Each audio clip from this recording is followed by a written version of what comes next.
32년경에 예수님을 인격적으로 만남으로 완전히 회심합니다. 근데 사도 바울은 예수를 만나기 이전에 그리스도인들을 극도로 혐오하던 사람이었죠. 그리스도인들만 만나면 이를 갈아대던 사람이에요.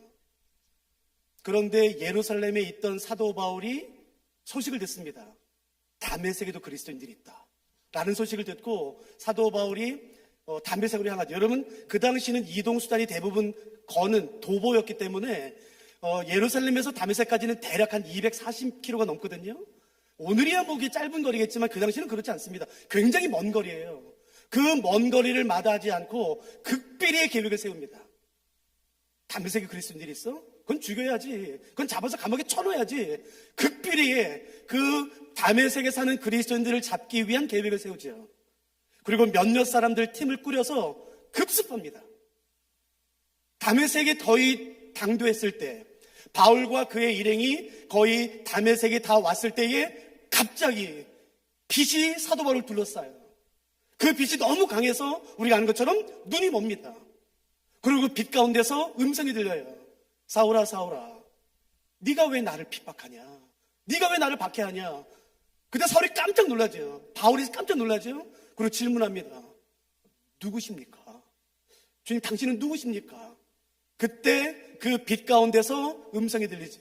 나는 내가 핍박하는 예수다예요. 한글의 어순과 헬라 어순은 다릅니다. 한글은 나는 내가 핍박하는 예수야. 예수가 뒤로 나오죠. 그런데 헬라어 문장인 관계대명사 때문에 이렇게 돼 있어요. 나는 예수다. 내가 핍박하는. 이렇게 돼 있어요. 그래서 제가 오늘 이거에 근거해서 설명할게요. 나는 예수다. 네가 핍박하는. 그때 사도 바울은 깜짝 놀랍니다. 정신 못 차릴 정도로 깜짝 놀라요. 왜냐하면 사도 바울은 예수는 죽었다고 알았거든요. 예수는 분명히 죽은 것을 확신했거든요.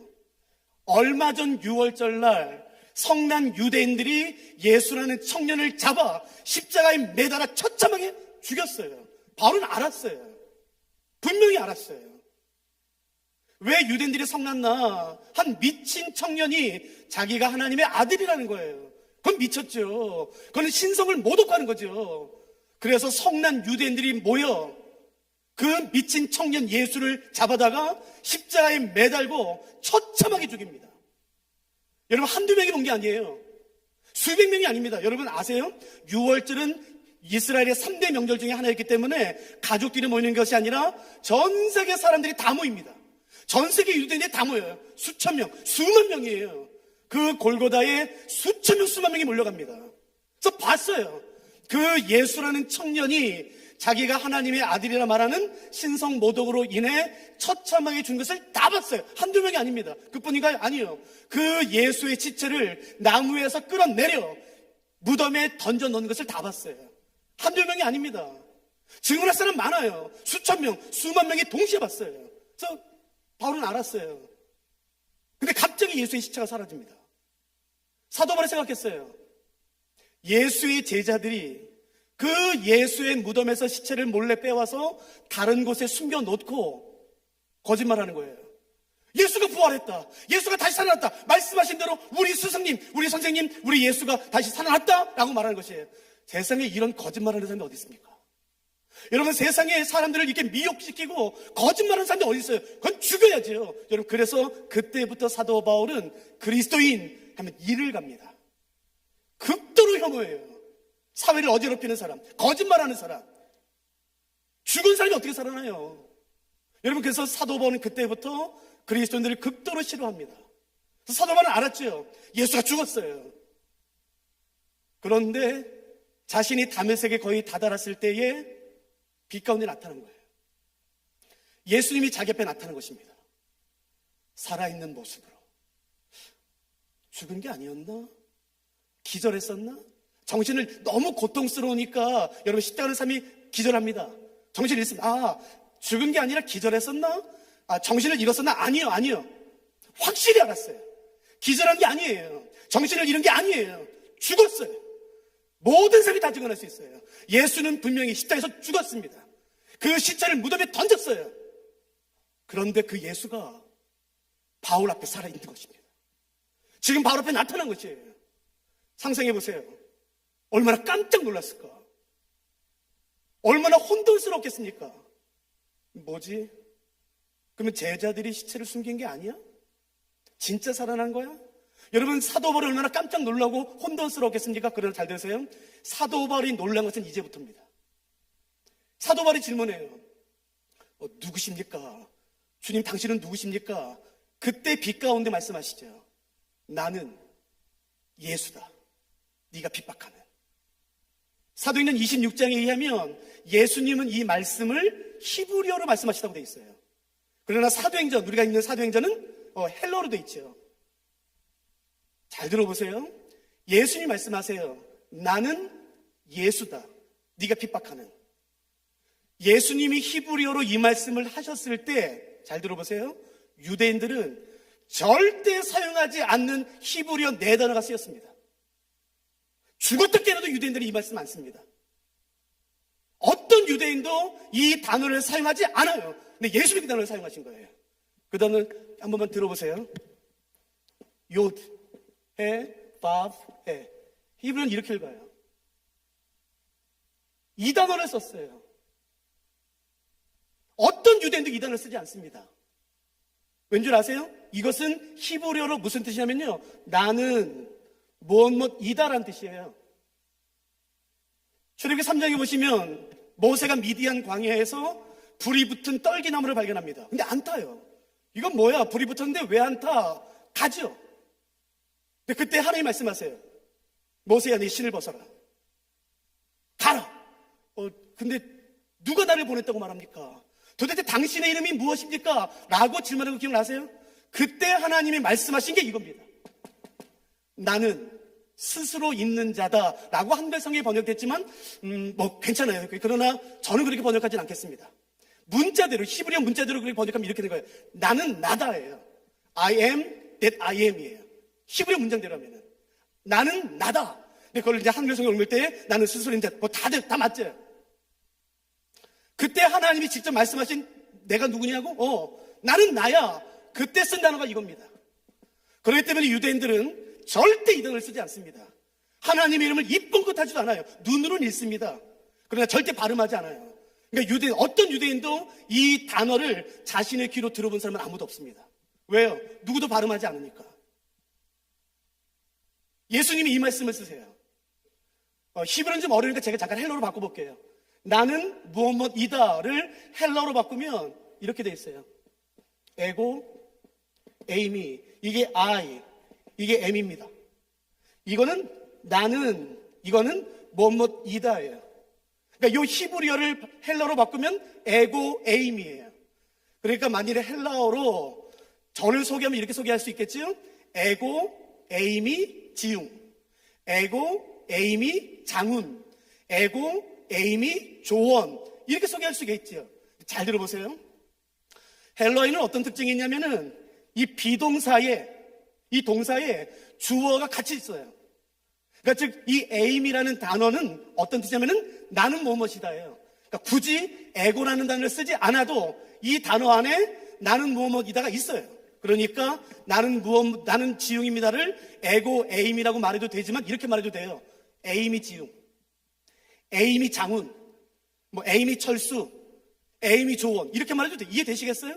굳이 에고, 나는이라는 단어를 쓰지 않아도 에이미라는 동사에는 나는이라는 단어 뜻이 있기 때문에 에이미 지웅, 에이미 철수, 에이미 장훈, 이렇게 말할 수 있어요. 이스라엘 제외한 모든 헬라어를 사용한 사람들은 이 단어 다 씁니다. 에고 에이미, 에고 에이미. 그러나 유대인들은 죽었다 깨나도 에고 에이미라 말하지 않습니다. 왠줄 아세요? 에고 에이미는 히브리어 하나님의 이름의 번역이에요. 절대 쓰지 않습니다. 유대인들은 자기 속에 에고임이라고 소개하지 않습니다. 에임이 아브라함, 에임이 이삭, 에임이 지웅, 이렇게 소개해요. 여기까지 이해되셨어요? 잘 들어보세요. 바울이 빛 가운데 자기에게 말씀하신 분에게 질문합니다. 근데 당신은 누구십니까? 그때 이 목소리가 들려요. 에고. 여러분, 그때 사도 바울이 무슨 생각했을까요? 에고? 에고, 이 에고? 그 다음에 설마 에임이라 말하진 않겠지? 블레포, 보단 뜻이에요. 칼레요, 부르다는 뜻이에요. 내가 너를 봤어, 내가 너를 불렀어, 내가 너 혼낼 거야 라는 다른 동사 쓰겠지. 설마 에이미 다음에 에고 다음에 에이미란 단어를 쓰진 않겠지. 만일에 질문드리니까 대답해 보세요. 만일에 지금 바울에게 말하는 그 빛 가운데 말하는 분이 에고, 에이미라고 말한다면 그분은 누가 되는 거예요?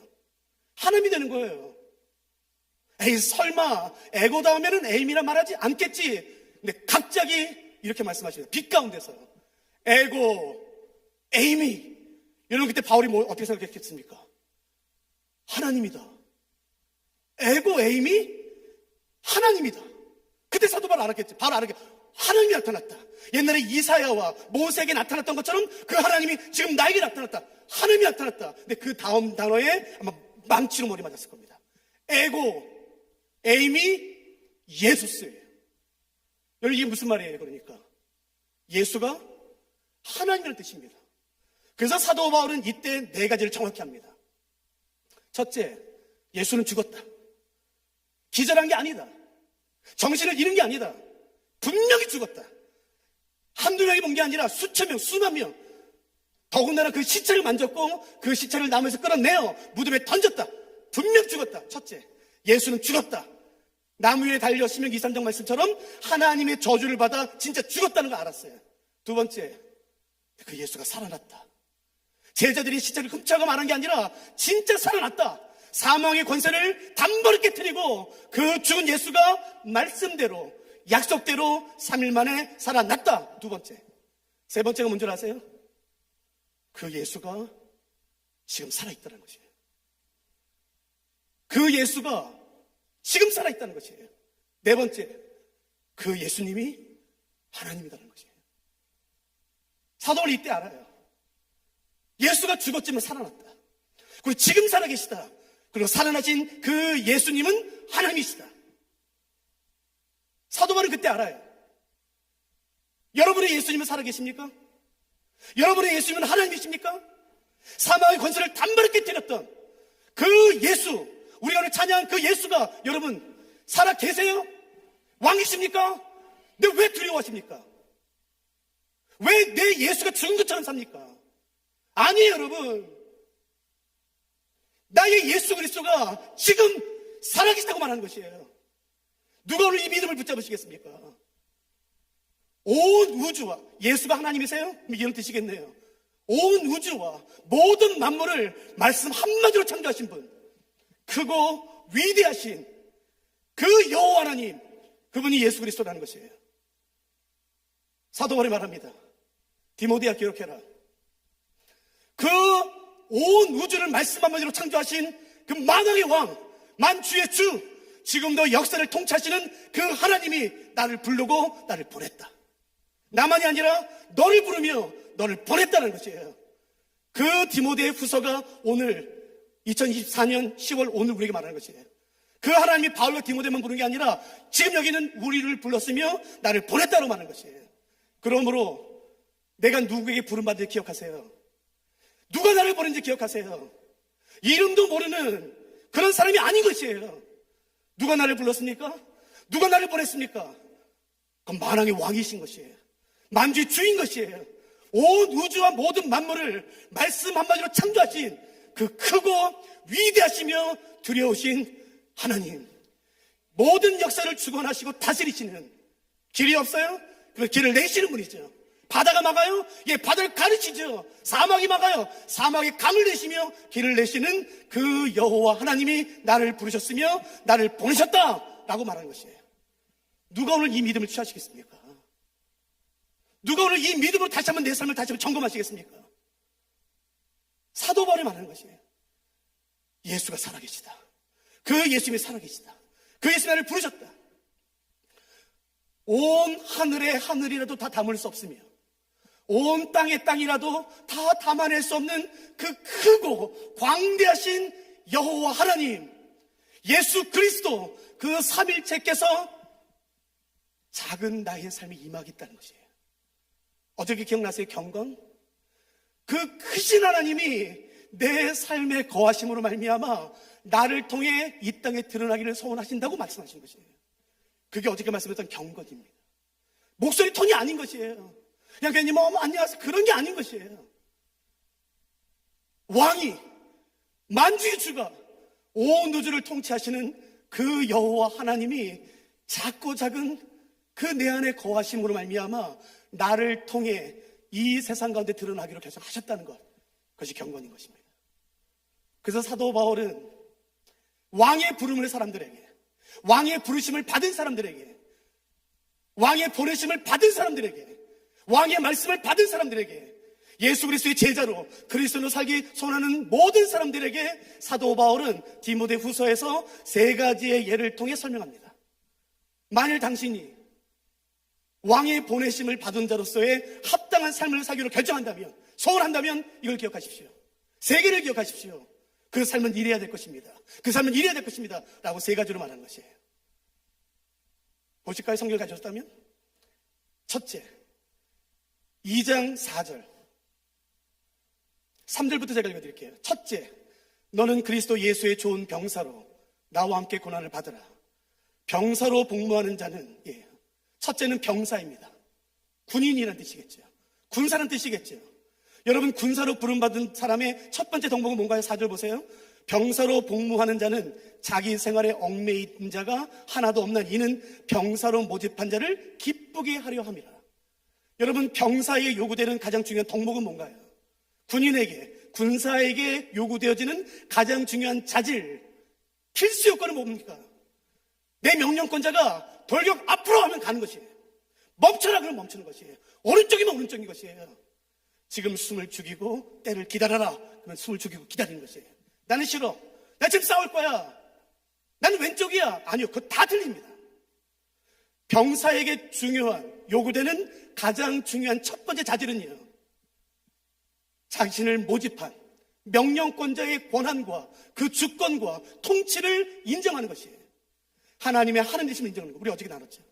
하나님의 하나님 되심을 인정하는 삶, 하나님의 하나님 되심을 선포하는 삶, 하나님의 말씀 앞에 내 모든 주권을 내려놓는 것, 그것이 왕의 보내심을 받은 자로 첫 번째로 요구되는 것입니다. 누가 좀 오늘 이런 기도하시겠습니까? 그러니까 하나님, 나의 왕이 되시옵소서. 나에게 말씀하시옵소서. 주께서 가라 하시면 내가 가고, 주께서 멈춰라 하면 내가 멈추겠습니다. 주께서 오른쪽 하면 내가 오른쪽 가겠습니다. 주께서 기다려라 그럼 내가 기다리겠습니다. 주님만이 내 명령권자이십니다. 요한복음 5장 30절 말씀을 기억하는 분이 계세요? 예수님이 이렇게 말씀하세요. 나는 나의 뜻대로 하려 함이 아니라 나를 보내신 이의 뜻대로 하려 함이라. 여러분, 심지어 예수님이요, 삼일자신 예수님이 이렇게 말씀하세요. 나는 나의 뜻대로 행하려고 온 게 아니야. 나는 나를 보내신 이의 뜻을 행하기 위해서 왔어. 같은 요한복음 6장 38절은요, 내가 하늘에서 온 것은 내 뜻대로 행하려 함이 아니요 나를 보내신 이의 뜻대로 행하려 함이라. 심지어 예수님도 말씀하세요. 예수님이 보냄받았죠, 하나님으로부터. 그래서 예수님은 보냄받은 자로서의 합당한 삶이 무엇인지를 철저하게 보여주십니다. 보냄받은 자로서의 삶이 무엇인가? 그것은 하나님의 주권과 통치와 왕권과 주대심을 인정하는 것이에요.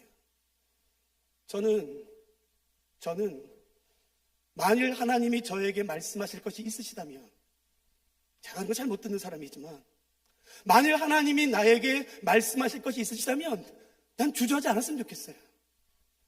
지웅아, 미안한데 네가 이거 해줄 수 있겠니? 아니, 난 싫어요.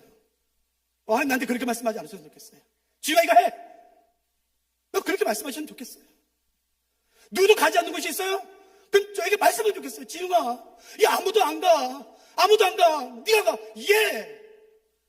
야, 지웅아, 이거 아무도 안 해. 지웅아, 이거 아무도 안 해. 어떡해? 그러면 나한테 말씀하셨으면 좋겠어요. 나의 왕 예수 그리스도는 나에게 말씀하실 때 주저하지 않았으면 좋겠어요. 혹시 오늘 이 자리에 나와 동일한 소원을 가지고 계신 분이 계세요? 하나님, 나에게도 그렇게 말씀하십시오. 주저하지 마십시오. 명령하십시오. 당신은 내 왕 아닙니까?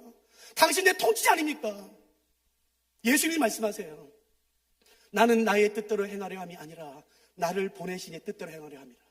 내가 하늘에서 온 것은 내 뜻을 이루기 위한, 내 뜻대로 하려는 게 아니라 나를 보내신 이의 뜻대로 행하게 하려 함이라. 혹시 하나님의 뜻에 관심이 있으신 분이 계세요?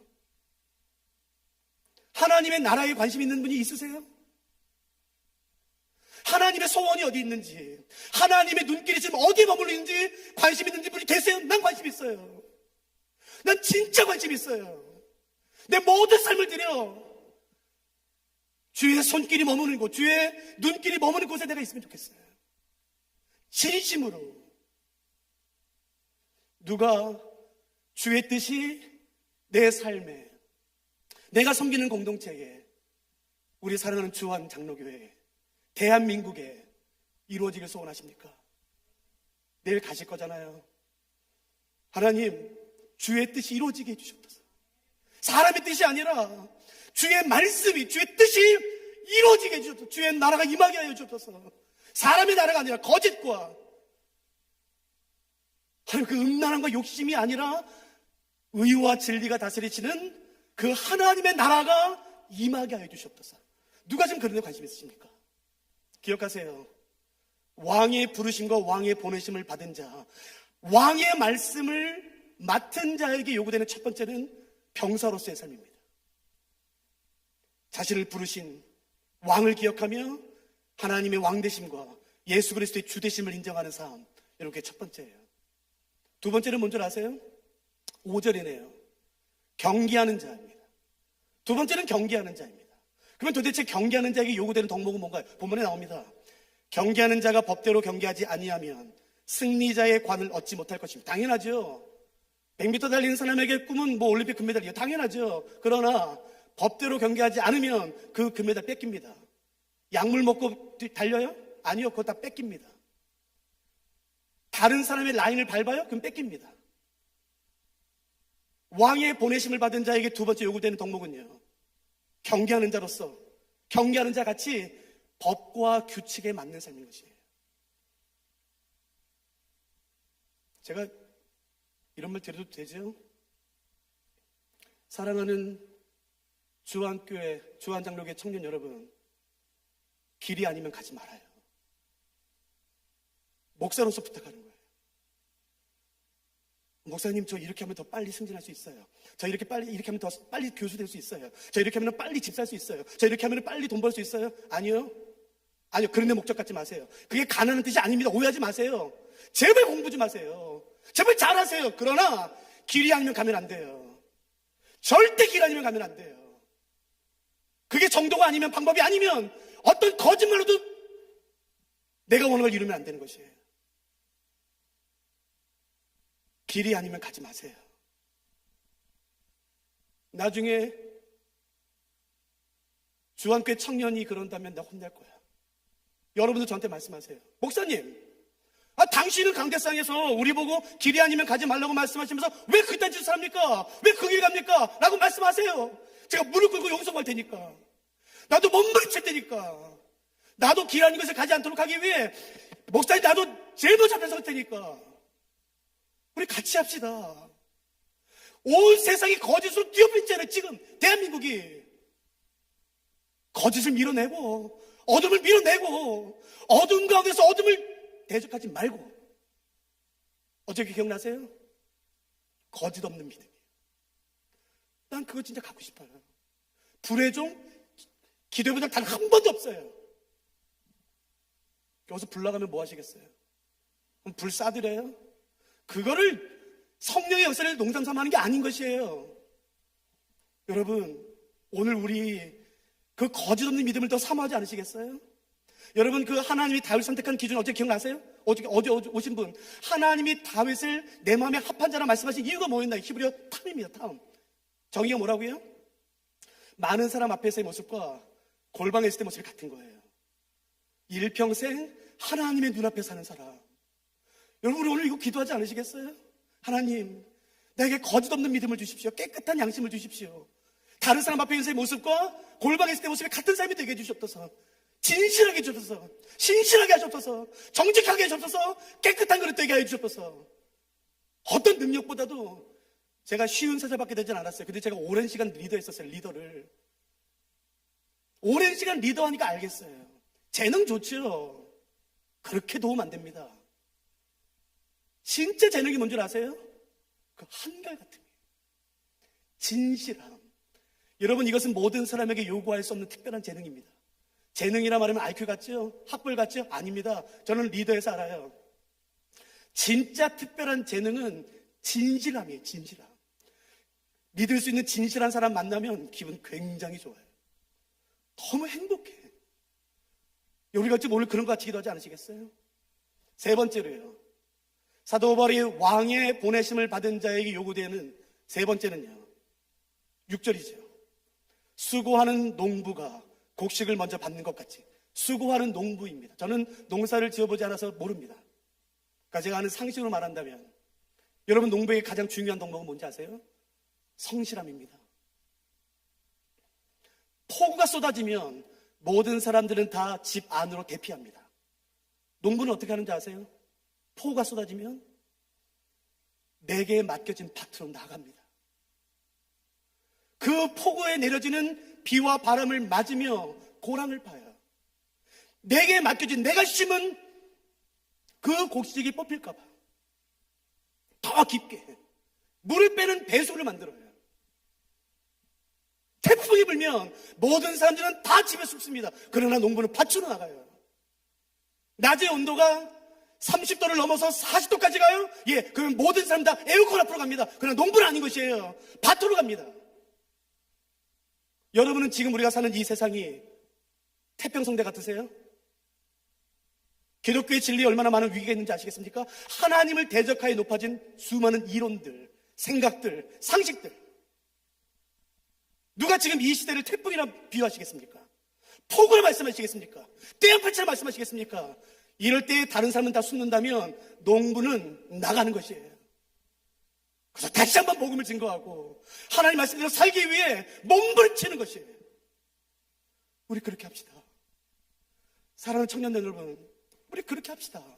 목사님, 내가 잘 앞에서 할 테니까 군사로서, 경계하는 자로서, 농부로서 그런 삶을 삽시다. 경계하는 자에게 중요한 것은 깨끗함입니다. 법대로 하는 것이에요. 그러나 또 중요한 건 뭔지 아세요? 심판의 휘슬에 귀를 기울여야 됩니다. 심판이 휘슬에 따라 경기가 시작되기도 하고 멈추기도 하기 때문에요. 저한테는 아들이 3명 있어요. 첫째 아들이 영국에서 성경 가르칠 때 영국에서 태어났거든요. 우리 영국에서 모든 사역을 마치고 제주도로 와서 제주도에 사역할 때에 제 아이가 이제 외국에서 왔다 보니까 한국 생활을 잘 적응하지 못하더라고요. 근데 감사한 것은 제 아들이 운동을 잘했어요. 꽤 잘했어요. 그래서 농구부에 들어갔어요. 함덕초등학교라는 그 초등학교가 저희 집 바로 앞에 있었는데 제주도에 거기 농구부가 있었어요. 그래서 농구부에 들어가자마자 바로 주전이 됐어요. 소년체전 있지 않습니까? 뭐 전국체전? 요즘 죄송해요. 이름을 잘 모르겠네요. 그 전국체전. 제주도는 도 대표할 때에 그 학교 전체가 나갑니다. 잘하는 사람 뽑지 않고 뭐 다 그런지 모르겠지만 아무튼 그 학교가 뽑혀서 나가요. 제주도 대표를 뽑을 때에 항상 저희 아이가 있는 함덕초등학교와 항상 A초등학교가 붙어요. 몇 년째 항상 함덕초등학교 그 A, 그러니까 일평생 라이벌. 와, 항상 붙어요. 왜냐면 이제 제주도 전체에 농구부가 있는 애가 딱 2곳이거든요. 하나는 함덕, 거긴 A. 딱 2곳밖에 없어요. 그러니까 이게 예선이면 결승이고 결승이면 예선. 근데 여러분 그거 아세요? 더 치열합니다. 만일에 예선을 10번 해야 된다면 지칠 수 있어요. 아닙니다. 한 번만 이기면 도대표예요. 그러니까 애들이 눈이 뒤집혀요. 한 번만 이기면 도대표. 야, 죽어! 거기서 애들 얘기할 때는 다 야, 죽어야 돼! 야, 죽어! 죽는 팀! 뭐 어떻게 작전 그런 얘기 없어요. 죽도록 해! 근데 한 번은 저희 아이 함덕이 이겼어요. 근데 제가 그때 사경회 중이어서 못 갔어요. 근데 그 다음에 아빠 이번에 제주도 대표 뽑을 때 저 경기 보러 오세요. 그래서 제가 근데 또 상이 잡혔더라고요. 제가 일정 조정해서 갔어요. 1쿼터, 2쿼터, 3쿼터, 4쿼터. 농구는 여러분 그 숫자가 빨리 떨어집니다. 1, 2, 3, 4, 5 빨리 떨어져요. 근데 마지막 4쿼터에 저희 아이 함덕초등학교가 그 A초등학교에 2점 차로 뒤지고 있는 거예요. 딱 2점 차. 지금 10초 남았어요. 10초. 그러니까 애들이요 막 눈이 뒤집혀가지고 잡으면 던져. 잡으면. 그래서 학부모들이 던지지 마! 그냥 애들이 잡으면. 그러니까 그러니까 잡으면 좀 어떻게 해가지고 잘 가가지고 그 밑에 골 레이업 하든가 뭔가 좀 잘 해야 되잖아요. 그런 거 없어요. 잡으면 9, 5, 4, 3, 2, 1 딱 되는 순간에 제 아이에게 공이 왔어요. 그래서 제 아이가 던졌습니다. 그리고 삐 소리가 났어요. 근데 그게요, 아버지인 제 눈에 슬로우 비디오처럼 보이더라고요. 슛! 삐! 근데 그 공이요, 슉 가더니 릭을 맞고 나왔어요. 그러자 제 아이가 가서 또 잡대 또 던져요. 또 나왔어요. 또 던져요. 릭 맞고 또 나왔어요. 잘 들어보세요. 내가 더 하고 싶어도, 내가 더 뛸 수 있어도 심판이 휘슬을 불면 멈춰야 됩니다. 잘 들으세요, 청년들. 아직 우리 주 예수 그리스도께서 나의 인생에 휘슬을 불지 않았습니다. 무슨 뜻이에요? 지금은 멈출 때 아닙니다. 지금 달릴 때예요. 믿음의 선한 싸움을 싸울 때예요. 뒤로 물러나 침묵한데 빠지지 마세요. 왜요? 나는 왕의 부르심을 받은 사람이라고요. 온 우주를 말씀하며 창조하신 그 만왕의 왕, 온 우주의 여호와 하나님이 나를 불렀다고요. 그 왕의 부르심을 받은 사람답게 여러분 침묵한 데 빠지지 마세요. 자기 연민한 데 빠지지 마세요. 나는 세상에 제일 불쌍한 사람, 아니요, 거짓말입니다. 내가 세상에 가장 불쌍한 사람이라면 여러분을 부르신 하나님을 욕되게 하는 겁니다. 나는 축복받은 사람이다. 나는 왕의 부름 받은 사람이다. 왕의 명령과 말씀을 받은 사람이다. 여러분 두려워하지 말고 어깨를 펴고 당당하게 선포하며 사는 것이에요. 그러나 언젠가는 내 인생에 예수님이 휘슬을 불 때가 옵니다. 언제인지는 아무도 몰라요. 젊으니까 나중에 불 것 같죠? 아닐 겁니다. 제가 53살이니까 뭐 앞으로 30년 뒤 아닐 겁니다. 누가 합니까? 내일 불지. 지웅아 와라 할지 어떻게 합니까? 그러나 오늘 토요일 아직까지는 우리 주 예수 그리스도께서 나의 인생에 휘슬을 불지 않았어요. 무슨 뜻이에요? 달려나가세요. 믿음의 선한 싸움을 싸우세요. 주저앉지 마세요. 일어나서 다시 가는 거예요. 이것이 왕의 보내심을 받은 사람들에게 요구되는 사도 바울이 말하는 세 가지입니다. 군사, 병사, 경계하는 자, 농부. 사실은 이 앞에 사도 바울이 한 대조를 보이는데 제가 이걸 살필까 말까 하다가 한번 잠깐 보실까요? 여러분 성경 가지면 잠깐 보세요. 1장 15절. 이 표현이 굉장히 재밌습니다. 아시아에 있는 모든 사람이 나를 버린 이 일을 내가 안 하니 그 중에 부겔로와 허모게네도 있느니라. 아시아에 있는 모든 사람이 나를 버렸대. 근데 여러분 이거 오해하시면 안 됩니다. 잘 보세요. 지금 사도 바울이 디모데후서를 기록하고 있는 시점은 AD 67년 아니면 68년입니다. 정확히 잘 모르겠어요. 67년 아니면 68년입니다. 64년 7월 18일에서 19일 날 로마 대화제가 일어납니다. 9일에서 10일 대화제로 말미암아 로마가 쑥대밭이 돼요. 그래서 사람들이 분노의 치밀어 오릅니다. 방화범이 누구냐? 그때 네로 황제가 지목한 방화범이 우리가 잘 아는 그리스도인입니다. 그래서 64년부터 시작된 네로박해예요. 여러분 처참합니다. 네로박해 뭔지 아세요? 인간이 동원할 수 있는 잔인함과 끔찍한 모든 고문이 다 동원됐어요. 산채로 맹수와 싸우게 합니다. 완전히 벌거벗깁니다. 불에 태워 죽여요. 여러분 64년부터 시작된 네로박해는 68년 네로가 죽으면서 시작됩니다. 그러니까 지금 사도 바울이 이 네로박해로 말미암아 지금 바울도 갇혀서 감옥에 있는 것이에요. 우리가 잘 아는 지하 감옥. 쇠창살이 있고 어두컴컴하고 횃불이 있고 밑에는 쥐들이 돌아다니는 그 지하 감옥에 지금 사도 바울이 있어요. 그 네로박해로 말미암아 지금 바울도 감옥에 있습니다. 그러니까 생각해 보세요. 지금 로마 군인들은 그리스도인들을 잡기 위해 혈안돼 있어요. 더 많은 그리스도인들을 잡아서 승진하기 위해 여러분 그리스도인들을 잡기 위해 혈안돼 있습니다. 그런데 바울과 누가 같이 있어요?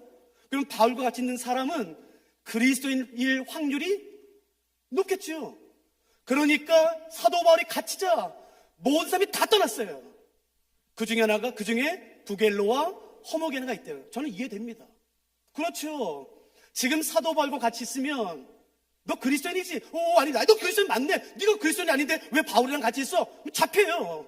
그러면 감옥에 쳐놓죠. 벌거벗기죠. 불에 타서 죽죠. 맹수와 싸우죠. 글라디에이터처럼. 그러니까 아시아에 있는 모든 사람들이 사도 바울을 떠나고 특별히 부겔로와 호모게네 같은 리더급에 있는 사람들 떠나는 것은 당연하겠죠. 여기까지 이해되세요? 그런데 그 다음 절이 이해가 안 됩니다. 16절. 원하건대 주께서 오네시보로의 집에 긍휼을 베푸시옵소서. 왜요? 이렇게요. 그가 나를 자주 격려해주고 내가 사슬에 매인 것을 부끄러워하지 아니하고 로마에 있을 때, 로마 감옥을 의미합니다. 로마에 있을 때 나를 부지런히 찾아와 만났습니다. 부지런히 찾았대요. 여러분 왜 부지런히 찾았을까요? 여러분 누가 감옥에 갇히면 그 사람이 어느 감옥 몇 번 방에 있는지 아세요? 몰라요. 이때는 더 그렇죠. 정보가 통제되는 시대니까. 근데 모든 사람이 떠나는 그 상황, 그 네로밖의 상황에서 오네시보로라는 사람만큼은 달랐어요. 사도 바울을 찾아왔어요.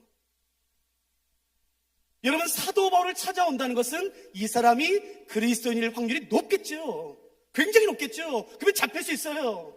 그럼에도 불구하고 오네시보로는요 기꺼이 찾아옵니다. 바울 맞은 데는 괜찮습니까? 여러분 지하 동굴 저 가봤었거든요. 거기 춥습니다. 습기가 있어요. 아니 맞은 곳은 약은 발랐습니까? 옷은 있습니까? 제가 더 두꺼운 옷, 제가 다음번에 두꺼운 옷 갖다 드릴게요. 필요한 건 없겠습니까? 또 와요. 또 와요. 자주 찾아왔대요. 바울이 얼마나 고마웠을까. 여러분에게 오네시보로 같은 사람 있으세요? 내 생명을 버리면서까지 찾아가고 싶은 사람. 근데 성경의 오네시보로의 표현을 보면 좀 약간 좀 의아한 게 하나 있어요. 한번 잠깐 보실까요? 4장 19절이에요. 사도 바울이 문안 인사를 하는데 이렇게 표현하네요. 19절. 브리스가와 아굴라, 잘 아는 사람이죠? 브리스가와 아굴라, 사람 이름입니다. 그런데 그 다음이 중요하죠. 브리스가와 아굴라와 및 오네시보로의 집에 문안하라. 오네시보로에게 문안하지 말라 말이 없어요. 오네시보로의 집이래요. 찾아온 건 누군데요?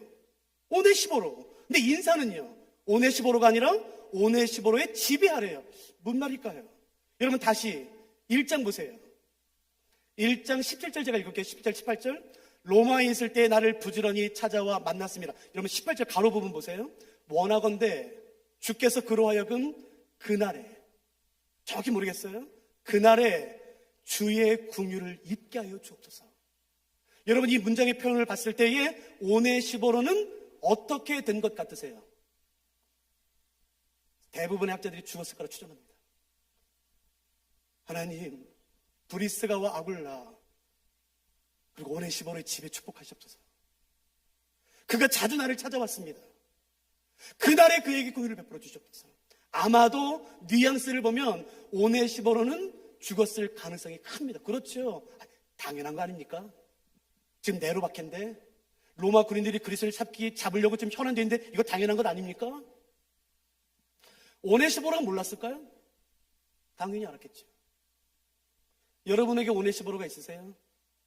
여러분 오네시보로를 찾지 마세요. 사랑하는 청년 여러분, 여러분이 누군가의 오네시보로가 되십시오. 여러분이 늘 일평생 사랑을 찾아 헤매는 사람들이 있어요. 일평생 목마를 겁니다. 여러분 일평생 사랑을 찾아 헤맬 겁니다. 사랑을 찾아 헤매는 것을 멈추세요. 내가 사랑할 사람을 찾으십시오. 내 생명을 바쳐. 여기 주일학교 교사 계세요? 여러분이 오네시보로 되십시오. 여러분에게 맡겨준 어린 바울을 위해. 여기 교구장님 계세요? 각셀의 리더 계세요? 누가 나를 위해 목숨 바칠 수 있어? 누가 나를 위해 헌신할 수 있어? 여러분, 여러분의 오네시보를 찾지 마세요. 여러분이 누군가의 오네시보로가 되세요. 그 공동체, 그 귀한 만남. 혹시 오늘 여기 청년 집회인데 청년들 중에 그냥 주한 장로교회 예배만 참석하는 분 계세요? 오늘 멈추세요. 그리고 공동체 들어가세요. 여러분이 사랑할 대상을 찾으세요. 제가 주한장로교회 청년부 자랑을 진짜 많이 들었어요. 그렇게 봉사를 많이 간다면서요. 해외로, 국내로, 가난하고 소외되신 분들, 앞을 못 보시는 분들, 예. 그런 분들이 여러분의 바울이 되게 하세요. 손을 만져주세요. 발을 닦아주세요. 추운 겨울에 누울 게 없는지 살펴보세요. 여러분이 누군가의 오네시모로가 되세요. 이게 왕의 보냄받은 자의 특징입니다. 바울이 되려고 하지 마세요. 우린 다 바울 베드로 되려고 하죠. 아니요, 바울 되려고 하지 마세요. 내가 오네시모로 되는 거예요. 저 나의 온기가 전해지도록. 그러면 정말 좋겠죠. 시간이 많이 전. 우리 하나만 더 보고 마칠까요? 4장 6절 말씀부터 보겠습니다. 전제와 같이 내가 벌써 부어지고 나의 떠날 시각이 가까웠도다. 전제와 같이 내가 벌써 부어지고 나의 떠날 시각이 가까웠도다라고 사도 바울이 말하죠. 여러분, 이것은 구약에 대한 이해가 있어야지만 이해할 수 있는 말씀입니다. 물론 우리 청년들 중에 어떤 분들은 이 말씀을 그대로 아시는 분이 계세요. 근데 대부분은 아마 알기 어려우니까 제가 한번 설명드릴 테니까 아시는 분들 다시 한번 점검해 보세요. 레위기에 보시면 제사를 드리는 5종류가 나옵니다. 번제, 소제, 화목제, 속제제, 속건제. 이 5가지는 제사를 드리는 목적에 따라 달라지죠. 하나님이 진노를 해결하고 죄를 해결하고 배상하고 보상하고 감사하고 깨어진 관계를 회복하는 번제, 소제, 화목제, 속제제, 속건제. 이 5가지 제사가 나옵니다. 그러나 레위기를 자세히 보시면 제사를 드리는 방법이 4가지가 나옵니다. 에? 번제랑 답니까? 예, 잘 들으세요. 제사를 드리는 방법이에요. 그게 뭐 다른가요? 예, 첫째, 불에 태웁니다. 우리는 그것을 화제라고 말하죠. 불에 태울 화. 그래서 불에 태우는 건 화제예요. 그러면 목사님, 불에 태우는 것 말고도 또 있습니까? 예, 거제가 있어요. 재물을 들고 높입니다. 이렇게. 그걸 우리는 거제라고 불러요. 또 있습니다. 옆으로 흔듭니다. 재물을 들고 옆으로 흔듭니다. 우리는 이것을 요제라고 부릅니다. 제사를 드리는 번제, 소제, 화목제, 속제제, 속건제, 이 5가지 제사를 드리는 방법이 4가지예요.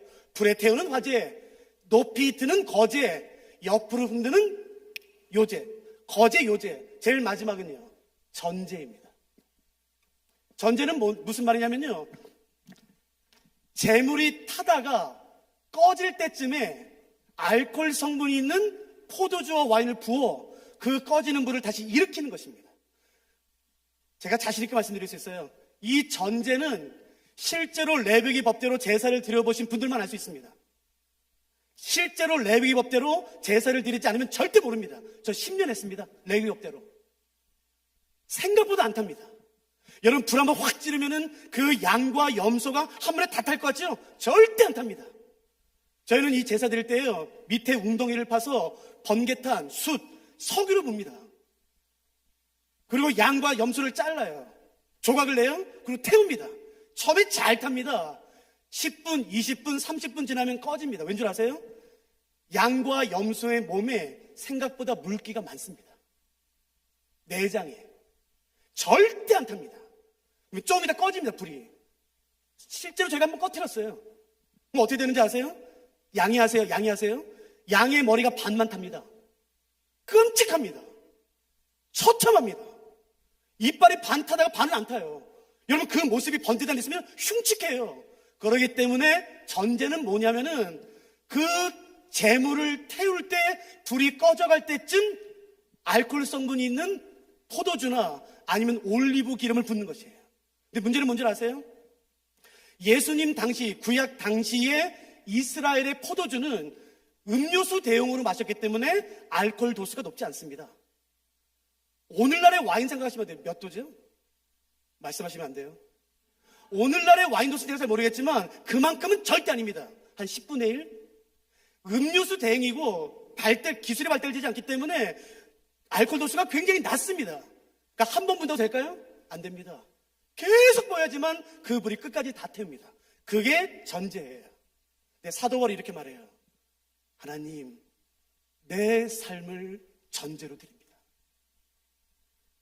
지금 사도 바울이 디모데서를 기록할 당시가 어떤 상황이라고요? 네로 박힙니다.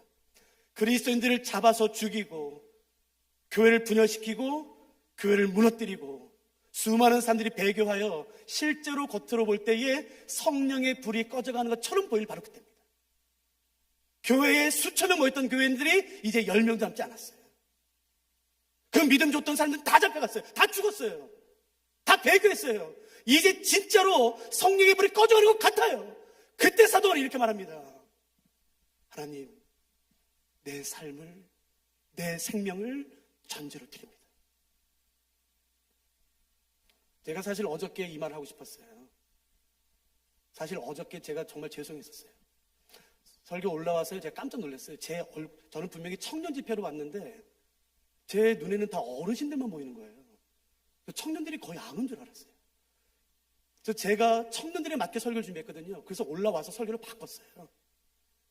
어저께 한 설교의 80%는 여기서 만든 겁니다. 제가 설교하면서. 근데 제가 어저께 이 말씀을 하고 싶었어요.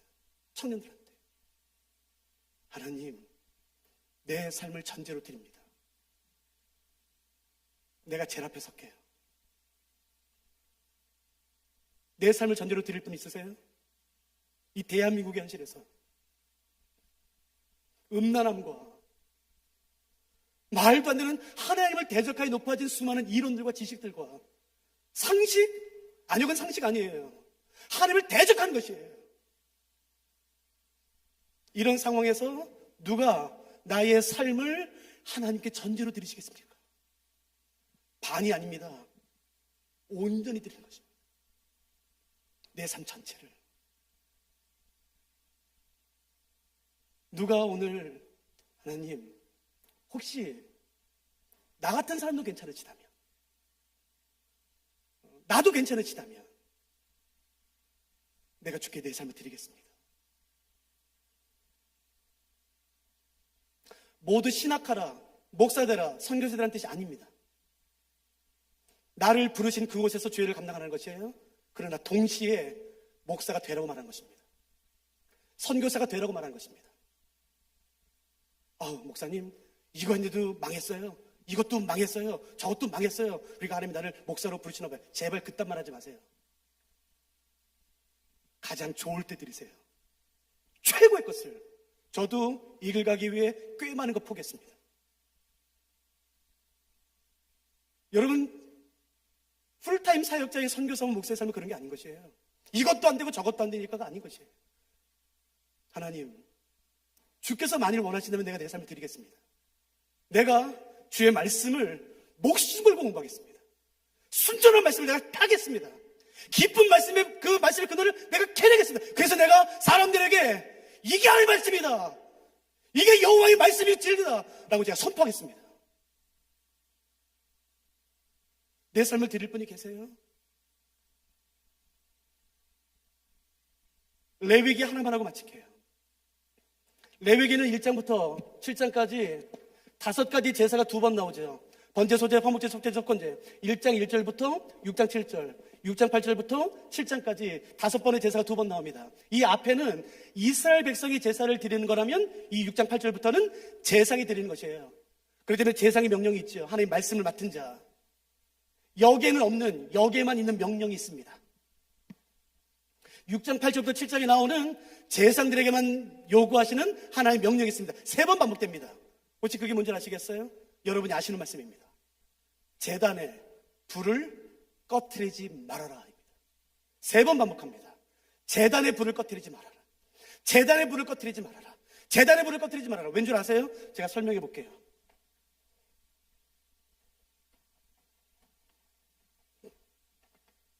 이스라엘 백성들은 아침 8시가 됐든 9시가 됐든 상황에 따라 해에 따라서 다르기 때문에 오전이 되면은 제사를 드립니다. 이스라엘 백성들이 전체 제사를 드려요.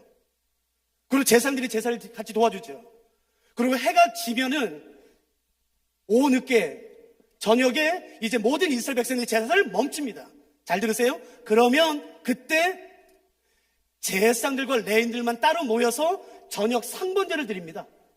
이스라엘 백성들이 돌아가면 제사장과 레위인들만 따로 모여서 상번제를 드립니다. 이 상번제를 마치면 당번을 세웁니다.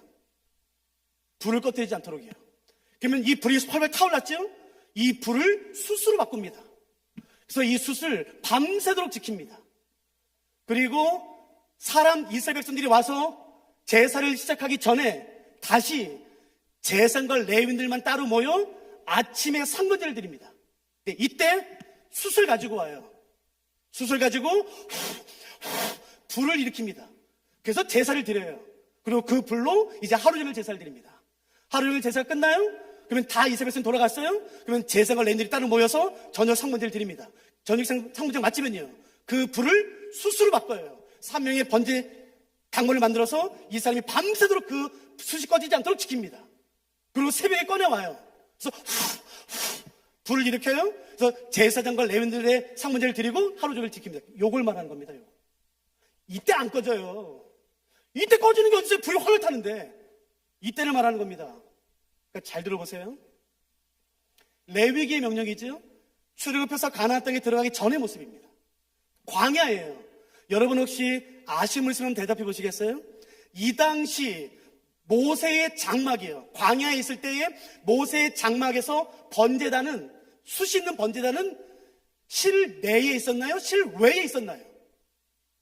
성막 안에 번제단이 있어요. 불을 태우는 그 번제단이 성막 안에 실내에 있었나요? 실외에 있었나요? 실외지요. 천막 밖에 있었어요. 실외. 여러분 이스라엘 한번 나중에 꼭 가세요. 저 새벽에 광야 잘 나가거든요. 유대 광야요. 새벽에 나가 있으면 나도 모르는 사이에 옷이 젖어요. 이슬 때문에요. 여러분 그 이슬이 한 번 내리면 그 숯 한 번에 꺼집니다. 지금 어플 있습니다. 몇 시에 해가 뜨는지 몇 시에 이슬 내리는지 어플로 자세히 나와 있어요. 그러니까 금방 압니다. 이 당시는요, 없습니다. 이슬이 내리는 그때를 놓치면 불 꺼뜨립니다. 그럼 어떻게 되는지 아세요? 제사 못 드립니다. 대제사장이 와도 제사 못 드립니다.